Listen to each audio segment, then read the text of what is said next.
Ilang tulog na lang at sasabak na sa gera ang mga character ng mystery series na Widow's War, starring Bea Alonzo and Carla Abellana. Ang mga gagampanan nila at ng iba pang cast kilalanin sa chika ni Nelson Canlas. Ilang araw na lang, mapapasok na natin ang madilim at misteryosong mundo ni na George at Sam, played by Carla Abellana and Bea Alonzo. See you in hell! Ang dating mag-best friend na naging mortal na magkaaway matapos ang mga hamon na magpapahiwalay sa kanila. Pati pa ang misteryosong pagkamatay ng kanilang mga asawa na parehong miyembro ng pamilya Palacios.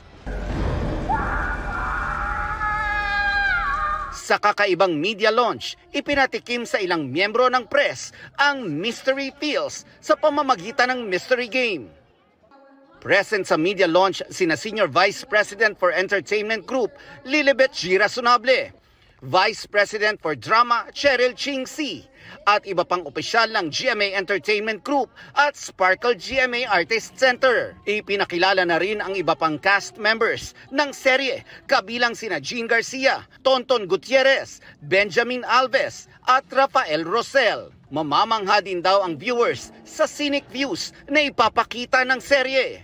Yes, totoo. Kasi most of our locations medyo malayo, mga La Union, Bataan, Batangas. Sinisiguro daw ng serye that this will keep the viewers guessing and at the edge of their seats. Ang laki nung kailangang energy para ma-portray ng mabuti si George. So, napaka-challenging. Pero okay yun, gusto ko yun. Kasi at least very different from what I've played before. I've done many characters na halos the same. Kontrabida, mayaman, marami na akong ginawa eh. Ito siguro mas intense siya. Ang Widow's War ay spin-off ng dalawang tinangkilik na kapusong mystery drama series na Widow's Web at Royal Blood.